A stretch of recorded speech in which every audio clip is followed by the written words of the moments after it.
नमस्कार मित्रों। देखिए यूपीएससी का प्रीलिम्स है, बहुत नज़दीक आ गया है, तो हम हिस्ट्री की क्लास ले रहे हैं। अगर आपको पीडीएफ देखनी है तो टेलीग्राम पर कृष्णा स्टूडेंट नेम से ग्रुप है, वहाँ पर ज्वाइन हो सकते हैं। चलिए अध्ययन करते हैं। पिट्स इंडिया एक्ट 1784 ईस्वी। ठीक है भाई, क्या है रेगुलेट एक्ट के दोष को जो 1774 से 1783 के मध्य घटित विभिन्न घटनाओं से उजागर हुए। जो रेगुलेट एक्ट है, जो इसकी विभिन्न घटनाएं हैं, जो 1784 से 1783 के मध्य घटित और उजागर हुई।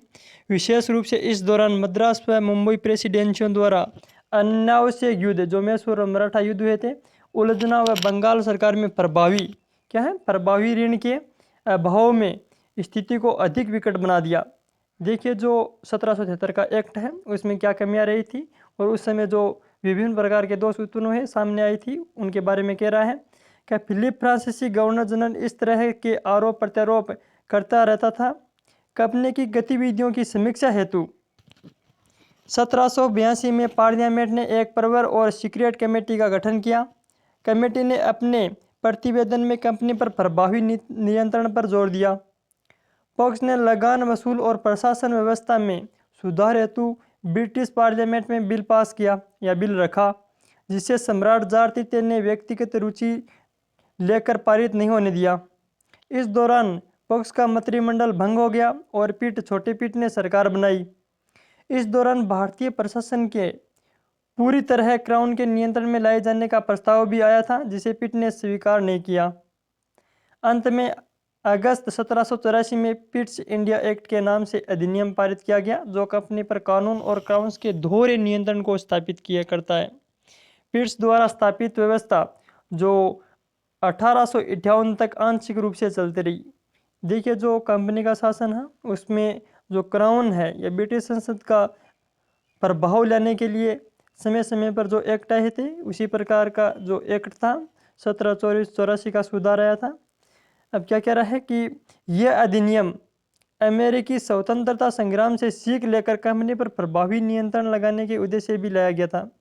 क्या कह रहा है कि यह अधिनियम अमेरिका स्वतंत्रता संग्राम हुआ था, उससे सीख कर कंपनी पर प्रभावी नियंत्रण लगाने के उद्देश्य से भी लाया गया था, ताकि कंपनी का शासन अधिक समय तक और चलता रहे। अधिनियम के प्रावधान क्या थे, यह भी इंपॉर्टेंट है। प्रीम या मेंस में से क्वेश्चन आ सकते हैं। बोर्ड ऑफ कंट्रोल, नियंत्रण मंडल। अधिनियम द्वारा 6 कमिश्नरों का एक बोर्ड बनाया गया। क्वेश्चन आ सकता है कि जो एक्ट है उसमें अधिनियम में कितने कमिश्नरों का, 6 कमिश्नरों का एक बोर्ड बनाया गया, जिसमें राज्य सचिव, सेक्रेटरी ऑफ स्टेट, वित्त सचिव एवं 4 प्रीवी काउंसिल के सदस्यों में शामिल किया गया। अब देखिए उनमें से 3 एक गुप्त समिति बनाएगी, तो उनमें से 3 की एक गुप्त समिति बनाएगी, जिसका अध्यक्ष सेक्रेटरी ऑफ स्टेट था। और समिति द्वारा क्या है, जो अध्यक्ष है, अब समिति द्वारा ही बोर्ड को गुप्त आदेश भेजे जा रहे थे। लगान, बुरासो, सुधार संबंधी मामलों एवं सेना पर सीधा नियंत्रण किसका था, सीधा नियंत्रण था बोर्ड द्वारा स्थापित किया गया। यही नहीं, कंपनी के कर्मचारियों की नियुक्ति, पदोन्नति, स्थानांतरण संबंधी मामले भी बोर्ड के पक्ष में रखे जाते थे। बोर्ड को क्या है, 14 दिवस में स्वीकृति और अस्वीकृति संबंधी निर्णय लेना था। संचालकों द्वारा बोर्ड ऑफ कंट्रोल के आदेशों को अवहेलना किए जाने पर और अपनी ओर से आदेश प्रसारित किए जाने का अधिकार बोर्ड में नहीं था। देखिए उस जो बोर्ड बनाया गया था उसे बहुत प्रकार के अधिकार दे दिए गए थे। उक्त आदेश संचालकों को 14 दिवस में स्वीकृत करना था। उल्लेखनीय है कि इस अधिनियम ने कोर्ट ऑफ प्रोपराइटर्स यानी मालिक मंडल शक्ति पर प्रभावी नियंत्रण स्थापित किया। संचालकों को व्यापार संरक्षण जैसे कार्य सौंपे गए, किंतु बोर्ड के कार्य में हस्तक्षेप अवसर न रहे। अब क्या करा, दूसरा पॉइंट है जो गवर्नर जनरल को काउंसिल परिषद के सदस्यों की संख्या 3 कर दी गई थी। यह भी क्वेश्चन आ सकता है, जो गवर्नर जनरल था उसके काउंसिल के सदस्य थे, उनकी संख्या कितनी, 3 कर दी गई, जिनमें एक मुख्य सेनापति भी था। अधिनियम ने काउंसिल में बराबरी मतों की स्थिति में विशेष अधिकार दिया गया। गवर्नर जनरल को एक अतिरिक्त मत देने का अधिकार दिया गया। यद्यपि गवर्नर जनरल की नियुक्ति का अधिकार संचालक मंडल में निहित था, लेकिन उसे वापस बुलाने का अधिकार बोर्ड ऑफ कंट्रोल में निहित था। तीसरा पॉइंट देखिए, मद्रास मुंबई के गवर्नरों की कौंसिल परिषद में भी सेनापतियों को सदस्य के रूप में शामिल किया गया। इन दोनों को बंगाल सरकार के अधीन कर दिया गया। क्या कह रहा है कि मद्रास या मुंबई के जो गवर्नर जनरल थे उनकी कौंसिल परिषद में सेनापतियों के सदस्य के रूप में शामिल किया गया। इन दोनों को जो बंगाल सरकार के अधीन कर दिया गया। गवर्नरों की बोर्ड ऑफ कंट्रोल से प्राप्त आदेश का पालन गवर्नर जनरल के निर्देशानुसार ही किया जाता था। यह भी प्रावधान किया गया था कि युद्ध की स्थिति प्रशासन और लगान वसूलने पर सीधे गवर्नर जनरल का हस्तक्षेप रहेगा। इसके अतिरिक्त प्रादेशिक गवर्नरों को निलंबित करने का अधिकार गवर्नर जनरल को ही दिया गया था। उसके बाद देखिए, गवर्नर जनरल पर बोर्ड ऑफ कंट्रोल का नियंत्रण स्थापित करते हुए युद्ध आदि की पूर्व स्वीकृति अनिवार्य कर दी गई। अर्थात गवर्नर जनरल को किसी भारतीय शासक के साथ क्या कह रहा है, युद्ध संधि के लिए बोर्ड ऑफ कंट्रोल की स्वीकृति आवश्यक थी। देखिए, जो गवर्नर जनरल उनकी शक्ति को कमजोर कर दिया गया और बोर्ड ऑफ कंट्रोल को बहुत महत्वपूर्ण दायित्व है। अगर कोई गवर्नर जनरल किसी भारतीय शासक के साथ युद्ध करता है, संधि करता है, तो उसे पहले बोर्ड ऑफ कंट्रोल से स्वीकृति लेनी आवश्यक कर दी गई। उल्लेखनीय है कि अधिनियम में भारतीय विजय की योजनाओं में साम्राज्य वृद्धि की इच्छा, सम्मान और नीति में विरोध कही गई। अब क्या 5वां पॉइंट है कि संचालक मंडल जो बोर्ड ऑफ डायरेक्टर को भू राजस्व को समीक्षा करवा कर जमींदारों, राजाओं और अन्य के साथ अस्थायी बंदोबस्त जो करने के आदेश दिए गए, जिसमें भूमि के मालिकों के साथ हो रहे अन्याय को दूर किया जा सके। जो ये अधिनियम एक्ट आया उसमें महत्वपूर्ण महत्व क्या था, तो ये देख लेते हैं। पिट्स इंडिया एक्ट कई दृष्टि से महत्वपूर्ण था। इसने इंग्लैंड में दोहरी सरकार की स्थापना की। सबसे महत्वपूर्ण क्वेश्चन आ सकता है कि इसके जो महत्व थे, कौन कौन से महत्व थे, कथन में आ सकता है कि 4 कथनों में कौन सा सत्य है, कौन सा असत्य है। तो पिट्स इंडिया एक्ट ने महत्वपूर्ण कार्यों में से कि इसने इंग्लैंड में दोहरी सरकार की स्थापना की। बोर्ड ऑफ कंट्रोल का अध्यक्ष क्या है, मंत्रिमंडल का सदस्य था। क्या मंत्रिमंडल का सदस्य था। अपने दल का उस पर प्रभाव भी। अधिनियम ने इंग्लैंड सरकार का भारतीय शासन पर निश्चित अधिकार स्थापित कर दिया। इस पद्धति द्वारा क्या है, इस पद्धति द्वारा स्थापित व्यवस्था कुछ परिवर्तनों के साथ 1947 तक कायम रही। क्या कह रहा है कि इस पद्धति द्वारा जो पद्धति थी, कुछ परिवर्तनों के साथ 1947 तक, जब तक आज़ाद नहीं हुई तब तक ये कायम रही। 1858 में कंपनी के अधिकारों को समाप्त कर दिया गया और बोर्ड ऑफ कंट्रोल को अध्यक्ष को बार सचिव बनाया गया। जो 1857 का विद्रोह हुआ उसके बाद में जो संसद का अधिकार बढ़ गया और कंपनी को समाप्त कर दिया गया और जो बोर्ड ऑफ कंट्रोल था उसकी जगह उसी अध्यक्ष को बार सचिव नाम दे दिया गया। अब देखिए, इस व्यवस्था में संचालकों को बोर्ड ऑफ कंट्रोल के नियंत्रण में रखा। क्या इस व्यवस्था में संचालकों को बोर्ड ऑफ कंट्रोल के नियंत्रण में रखा। तथापि भारतीय प्रशासन में हस्तक्षेप के पर्याप्त अवसर उनके पास थे। संचालक नौकरशाही के सहयोग से अपनी नीति क्रियान्वित करवा सकते थे। संचालकों ने बोर्ड ऑफ कंट्रोल का नियंत्रण सहज ही इसलिए स्वीकार कर लिया क्योंकि उनके अधिनियम द्वारा उपरोक्त रूप से कंपनी के पदों की नियुक्ति का अधिकार मिल गया। अब देखिए, बोर्ड ऑफ कंट्रोल का क्या कह रहा है कि बोर्ड ऑफ कंट्रोल का वास्तविक कार्य सरकार के 2 सदस्यों द्वारा संपादित होता था। ये महत्वपूर्ण लाइन है, ये भी आ सकता है कि बोर्ड ऑफ कंट्रोल का वास्तविक कार्य 2 सदस्यों द्वारा संपादित होता था। अन्य 4 की रुचि कम थी। दूसरे शब्दों में नीति निर्माण का कार्य पूरी तरह इंग्लैंड सरकार के अधीन ही हो गया था। जो भी नियम लेते थे कंपनी या ब्रिटिश सरकार। एल्बर्ट का यह कथन उचित है कि पिट ने कंपनी के संविधान में भारी परिवर्तन किए बिना ही सरकार का नियंत्रण स्थापित कर दिया। क्या कह रहा है कि पिट ने कंपनी के संविधान में भारी परिवर्तन किए बिना ही सरकार का नियंत्रण स्थापित कर दिया। गवर्नर जनरल की शक्ति में काफ़ी वृद्धि हो गई। रेमजे म्यूर ने जिक्र किया है कि इस कानून से गवर्नर जनरल एवं गवर्नमेंट इतनी शक्तिशाली हो गई है जैसे कि अन्य सदस्य उन्हें मिला दिए गए हैं। कौंसिल के सदस्यों की संख्या 4 के स्थान पर 3 कर दी गई। इस विचार के साथ कि 3 में से 1 को गवर्नर जनरल अपने पक्ष में रख के निर्णय ले सकेगा। संसद ने इस प्रावधान में यह संशोधन और किया कि गवर्नर जनरल अपनी काउंसिल के निर्णय को निरस्त भी कर सके। इंपॉर्टेंट लाइन है भाई। का संसद ने इस प्रावधान को भी संशोधित किया और कि गवर्नर जनरल अपनी काउंसिल के निर्णय को निरस्त भी कर सकता है। 1786 के परिपूरक विधेयक द्वारा क्या है, 1786 के परिपूरक विधेयक द्वारा गवर्नर जनरल को काउंसिल के बहुमत के विरुद्ध कार्य करने का अधिकार मिला। ये इंपॉर्टेंट लाइन है भाई। ये क्वेश्चन आ सकता है कि 1786 में परिपूरक विधेयक द्वारा गवर्नर जनरल के काउंसिल के विरुद्ध जो विरोध कार्य करने का अधिकार मिला, है ना। अब CH फिलिपी ईस्ट इंडिया कंपनी ने ठीक ही कहा है। जो ये कथन कह रहे हैं कि इनके द्वारा क्या कहा गया, ऐसे क्वेश्चन है। 1784 में एक्ट पर एक चतुर एवं कुटिल प्रस्ताव था। जो 1784 का प्रस्ताव था सुधार, इसके बारे में कहा गया ये एक्ट एक चतुर और कुटिल प्रस्ताव था, जिसमें संचालक समिति की राजनीतिक सत्ता को मंत्रिमंडल के गुप्त और प्रभावी नियंत्रण में कर दिया गया। अधिनियम के उपबंध में 34 में लेख है कि ब्रिटिश संसद भारत में राज्य विस्तार के विरोध है। क्या कह रहा है कि ब्रिटिश संसद भारत में राज्य विस्तार के विरोध है। यह भी कहा गया है कि गवर्नर जनरल तथा काउंसिल भविष्य में संचालन समिति और बोर्ड ऑफ कंट्रोल के आदेशों के बिना भारतीय राज्यों और शासकों को किसी भी के विरुद्ध युद्ध की घोषणा करने या युद्ध करने की संधि करने अथवा इस क्षेत्र में प्रादेशिक सीमा की गारंटी के अधिकृत नहीं होगी। देखिए यह भी महत्वपूर्ण लाइन है कि यह भी कहा गया कि गवर्नर जनरल और काउंसिल भविष्य में संचालक समिति अथवा बोर्ड ऑफ कंट्रोल के आदेशों के बिना भारतीय राज्यों अर्थात शासकों में से किसी के विरुद्ध युद्ध करने घोषित करने, युद्ध करने के लिए संधि करने अर्थात इस क्षेत्र में गारंटी के लिए अधिकृत नहीं होगी। दूसरे शब्दों में बोर्ड ऑफ कंट्रोल या संचालक समिति की अनुमति ऐसी संभव था कि, लेकिन गवर्नर जनरल अंग्रेजों के विरुद्ध युद्ध करने वालों के विरुद्ध युद्ध के लिए स्वतंत्र था।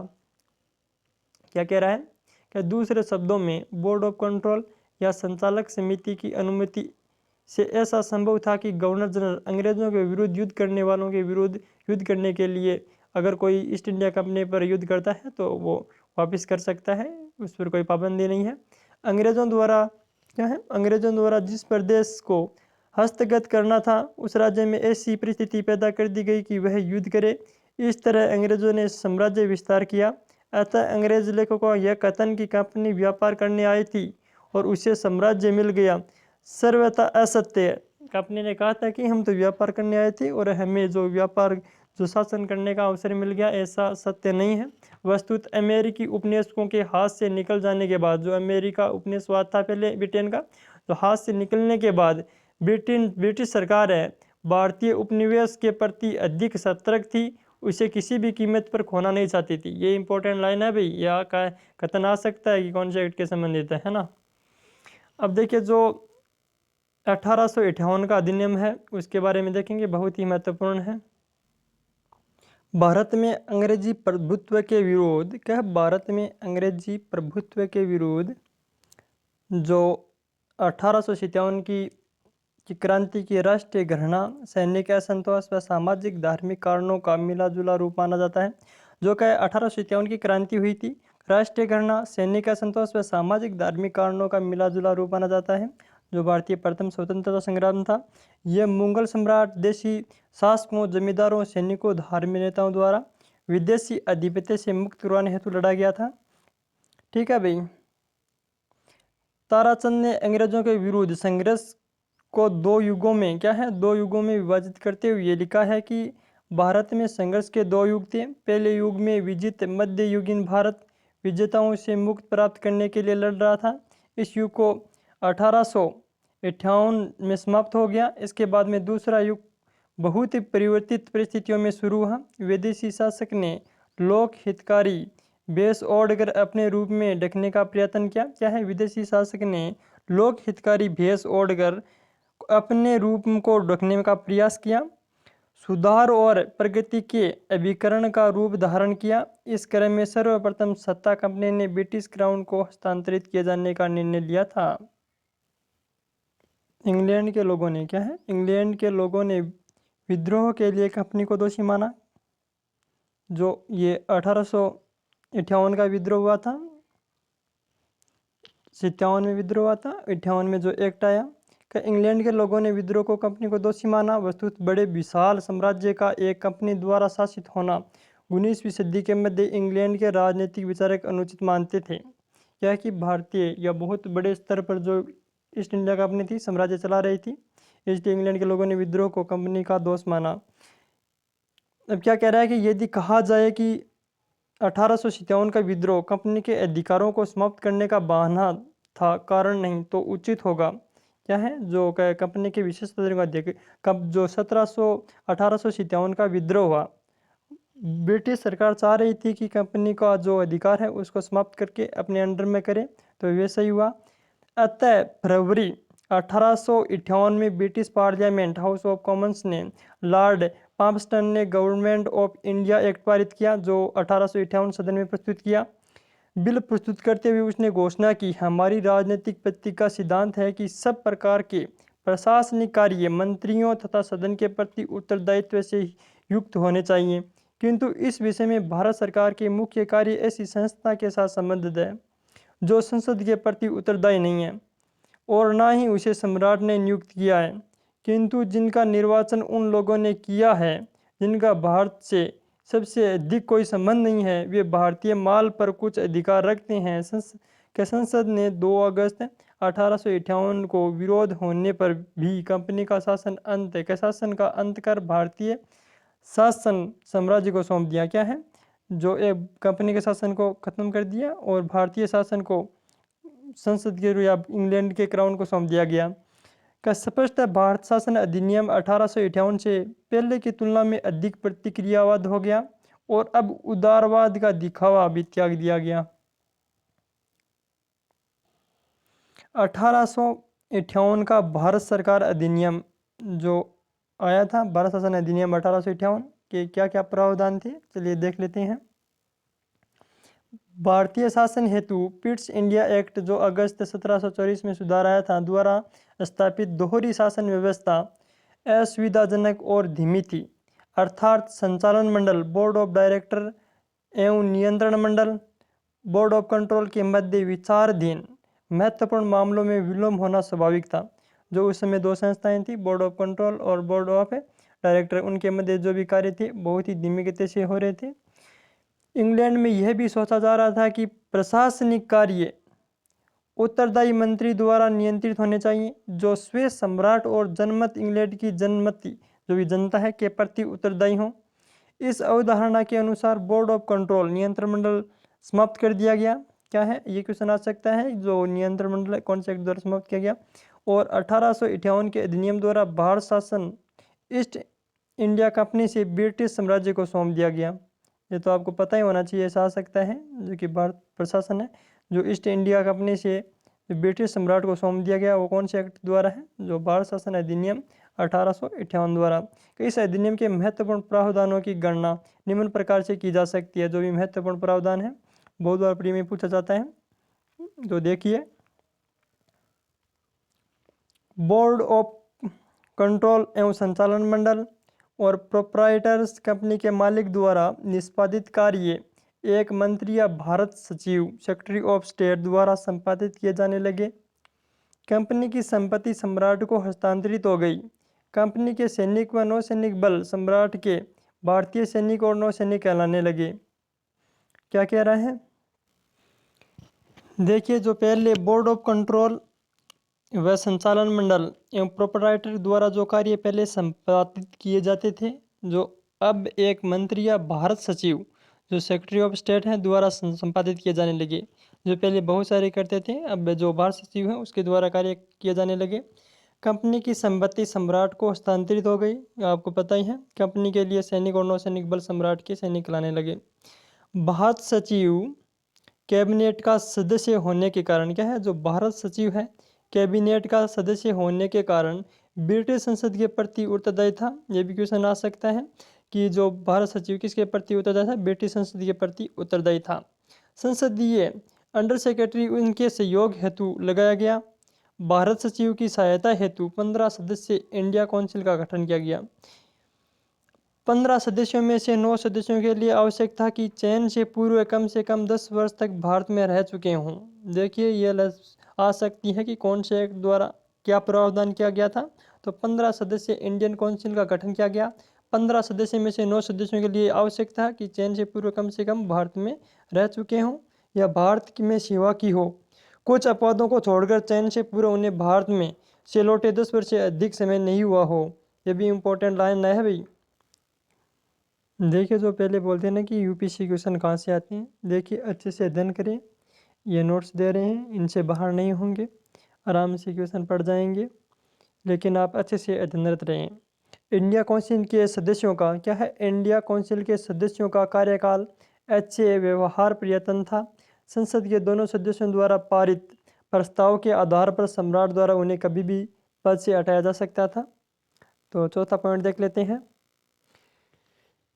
बहुमत के आधार पर इंडिया काउंसिल के निर्णय होते थे। क्या है? बहुमत के आधार पर इंडिया काउंसिल को निर्णय लेने होते थे, लेकिन भारत सचिव को अध्यक्ष होने के नाते बहुमत के विपरीत भी कार्य करने का अधिकार दिया गया। जो भारत सचिव है उसे बहुमत के विपरीत भी कार्य करने का अधिकार दिया गया था। काउंसिल की बैठक 1 सप्ताह में होनी आवश्यक थी। 5 सदस्यों के कोरम का प्रावधान था। बहुत आदेश अथवा संदेश जिनके बहुमत की आवश्यकता न हो बिना काउंसिल में रखे भारत सचिव सीक्रेट कमेटी के माध्यम से भी भेज सकता था। इंग्लैंड की संसद में बैठने अथवा मत देने का अधिकार काउंसिल के सदस्यों को नहीं था। ये भी इम्पोर्टेंट है कि काउंसिल के सदस्य थे उन्हें जो ब्रिटिश की संसद में बैठने और मत देने का अधिकार प्राप्त था या नहीं था, ऐसा क्वेश्चन आ सकता है। भारत सचिव विभिन्न विभागों के भारत सचिव विभिन्न विभागों के कार्य भारत सचिव विभिन्न विभागों के कार्य संचालन हेतु वित्त, राजनीति, पब्लिक वर्कर, न्याय आदि समिति गठित करने के लिए प्राधिकृत था। ये महत्वपूर्ण लाइन है, यूपीएससी में क्वेश्चन आ सकता है ऐसा कि भारत सचिव विभिन्न विभागों के कार्य संचालन हेतु वित्त, राजनीति, पब्लिक वर्कर्स, न्याय आदि समिति गठित करने के लिए प्राधिकृत नहीं था। तो एक सत्य है, सत्य। देखिए, प्राधिकृत था। ठीक है, ऐसे क्वेश्चन आते हैं। इंडिया ऑफिस भारत सचिव उसकी काउंसिल का खर्च भारतीय राजकोष को ही वहन करना था। ऐसा भी क्वेश्चन आ सकता है कि इंडिया ऑफिस भारत सचिव उसकी काउंसिल का खर्च भारतीय राजकोष को वहन नहीं करना था या करना था। तो देखिए, इन्हीं से क्वेश्चन आते हैं। राजस्व संबंधी खर्चा पर secretary of state in council का पूर्ण नियंत्रण था। देखिए, राजस्व संबंधी जो खर्चा है उस पर सेक्रेटरी ऑफ स्टेट का इन काउंसिल पर पूर्ण नियंत्रण था। यहाँ उल्लेखनीय यह है कि कंपनी द्वारा भारत जीतने का यह व्यय भी भारतीय जनता से ही वसूल क्या करते थे। क्या कह रहा है कि कंपनी द्वारा भारत जीतने के लिए जो व्यय खर्चा हुआ था वह भी भारत की जनता से ही वसूला था। गवर्नर जनरल उसकी काउंसिल के चौथे साधारण विधि सदस्य जो 1853 के विधि सदस्य चौथे सदस्यों के रूप में गवर्नर जनरल की काउंसिल में जोड़ दिया गया था। गवर्नर और एडवोकेट जनरल पदों की नियुक्ति सम्राट द्वारा किए जाने के प्रावधान किए। भारत स्थित गवर्नर जनरल के काउंसिल के सदस्यों की नियुक्ति भारत सचिव द्वारा उसकी काउंसिल के बहुमत के आधार पर की जाती थी। दूसरी ओर लेफ्टिनेंट गवर्नर की नियुक्ति हेतु गवर्नर जनरल द्वारा स्वयं अधिकृत था। क्या है? दूसरी ओर जो लेफ्टिनेंट गवर्नर की नियुक्ति है, लेफ्टिनेंट गवर्नर गवर्नर जनरल और स्वयं अधिकृत था, लेकिन सम्राट द्वारा इसकी पुष्टि आवश्यक थी। जो लेफ्टिनेंट गवर्नर की नियुक्ति है वह गवर्नर जनरल कर सकता था, लेकिन सम्राट की पूर्व पुष्टि आवश्यक थी। ब्रिटिश सरकार ने क्या कह रहा है? ब्रिटिश सरकार ने कंपनी द्वारा की गई संधियों की मान्यता दोबारा से पढ़िए। ब्रिटिश सरकार ने कंपनी द्वारा की गई संधियों को मान्यता प्रदान की, किंतु भारत सचिव व काउंसिल की कोई सदस्य संविदा सनद आदि के लिए व्यक्तिगत रूप से उत्तरदायी नहीं माना जाएगा। ये इंपॉर्टेंट लाइन है भाई, कोई भी व्यक्तिगत रूप से उत्तरदायी नहीं माना गया।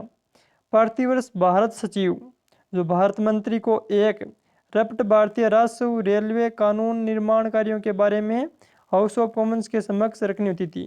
जो भी भारत में कार्य किया गया था भारत सचिव को, जो उसे कानून निर्माण कार्यों के लिए हाउस ऑफ कॉमन्स के समक्ष रखना होती थी। अब जो एक्ट आया उसके महत्व देखिए, क्या क्या महत्व है। महत्व अधिनियम के महत्व के बारे में ताराचंद लिखते हैं। जो भी हैं 1858 के अधिनियम द्वारा नियंत्रित मंडल के अध्यक्ष और कंपनी के अध्यक्षों को दोहरी नियंत्रण रद्द कर दिया गया। क्या कह रहा है कि अधिनियम के बारे में जो लिखते हैं, 1858 के अधिनियम द्वारा जो नियंत्रण मंडल के अध्यक्ष और कंपनी के अध्यक्षों के दोहरे नियंत्रण को रद्द कर दिया गया। कौन से अधिनियम द्वारा? तो भारत शासन अधिनियम जो 1858 को आया था। इस प्रकार से इंग्लैंड सरकार का आंतरिक नियंत्रण हटा दिया गया। इस प्रकार से जो इंग्लैंड सरकार का आंतरिक नियंत्रण हटा दिया गया और भारत सचिव के अधिकारों को बढ़ा दिया गया। ब्रिटिश संसद को भारतीय मामलों में बहुत कम दिलचस्पी थी। क्या है? ब्रिटिश संसद को भारतीय मामलों में बहुत कम दिलचस्पी थी। वह शायद ही कभी भारत सचिव के फैसले में हस्तक्षेप करती थी। इंडिया काउंसिल केवल यह सलाहकार संस्था मात्र रह गई। इसलिए भारत सचिव को मजाक में मुगल आजम की उपाधि दी गई। वह ठीक ही थी। क्या कह रहा है? भारत सचिव है उसे मुगल आजम की उपाधि दी गई थी, यह सत्य है, ठीक ही थी। भारत में शासन गवर्नर जनरल द्वारा ही होता था, जिसे अधिनियम द्वारा वायसराय सम्राट का व्यक्तिगत प्रतिनिधि की उपाधि दी गई। जो भारत में शासन है जो गवर्नर जनरल द्वारा किया जाता था। जो भारत सचिव है इसे तो केवल मुगल आजम ही बोला गया। उसे 2 पॉइंट लाख। क्या कह रहा है? दोबारा से लाइन पढ़िए। भारत में शासन गवर्नर द्वारा ही होता था। अधिनियम द्वारा वायसराय सम्राट का प्रतिनिधित्व की उपाधि दी गई। उसे 2.5 लाख प्रतिवर्ष जो वेतन दिया गया। इसके अतिरिक्त कई लाभ मिले। गवर्नर जनरल को भारत सचिव के नियंत्रण और निर्देशन में कार्य करना होता था, लेकिन सने नीतिगत मामले और उनके क्रियान्वयन में वायसराय सीधे ब्रिटिश सरकार के अधीन होता है गया। क्या है? जो वायसराय है वह महत्वपूर्ण अंग था। उपभोक्तावाद एवं भारत, नया टॉपिक प्रारंभ हो गया है, बहुत ही महत्वपूर्ण है। उपयोगितावाद और भारत।